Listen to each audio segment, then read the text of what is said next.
মালাকুল মউত দূর থেকে দাঁড়ায় দাঁড়ায় দুনিয়ার মানুষদেরকে বলে, ইয়া আইয়ুহান নাস, এ মানুষ তোমরা কেন কাঁদো, তোমরা কেন কাঁদো, তোমরা কেঁদো না, তোমরা কেঁদো না। আল্লাহর ইজ্জতের কসম, আল্লাহ তাআলা যতদিন তার হায়াতের জিন্দেগি দিয়েছিল ততদিন সে বেঁচে ছিল।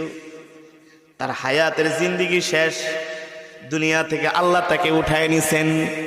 আবার যখন কান্না করে আজরাইল ডাক দিয়া বলে, ইয়া আইয়ুহান নাস, এ মানুষ তোমরা কান্না করো না।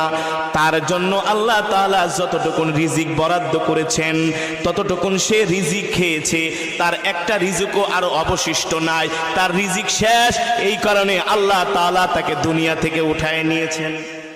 ঠিক না? আবার মানুষ যখন কান্না করে, কবর ডাক দিয়া বলে, আজরাইল ডাক দিয়া বলে, হে দুনিয়ার মানুষ কান্না করো না, যে ইন্তেকাল করছে সে তো দুনিয়া থেকে বেঁচে গেছে।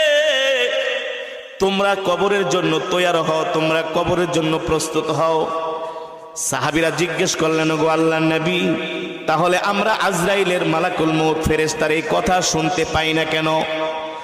নবী বলেন, ও সাহাবীরা, দুনিয়ার মানুষ যদি এই কথাগুলো শুনতো তাহলে দুনিয়ার মানুষ কোনো ব্যবসা বাণিজ্য চাকরি বাকরি করতে পারতো না, খেত খামার করতে পারতো না। তাহলে সব মানুষ কবরের চিন্তায় দুনিয়া ছাইরা জঙ্গলে যায় শুধু ইবাদত করতো।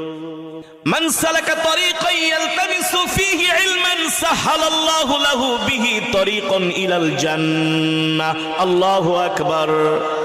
আল্লাহর নবী বলেন, আমার কোন উম্মত যদি দ্বীন শিখার জন্য, আমার কোন উম্মত যদি কোরআন শিখার জন্য, আমার কোন উম্মত যদি দ্বীনের কোন কথা শোনার জন্য ঘর থেকে বের হয়ে যায়, এ যে সে কষ্ট করে করে ঘর থেকে বের হলেন, হেঁটে হেঁটে বের হয়ে কোরআনের মজমা পর্যন্ত গেলেন, কোরআনের মাহফিল পর্যন্ত গেলেন, মাদ্রাসা পর্যন্ত গেলেন, দ্বীনি বিদ্যালয়ের ঘর পর্যন্ত গেলেন, এই যে তিনি কোরআন শেখার জন্য, দ্বীন শিখার জন্য ঘর থেকে বের হয়েছেন, এর বিনিময়ে আল্লাহ তাআলা তার জন্য জান্নাতের পথকে সহজ করে দিবেন।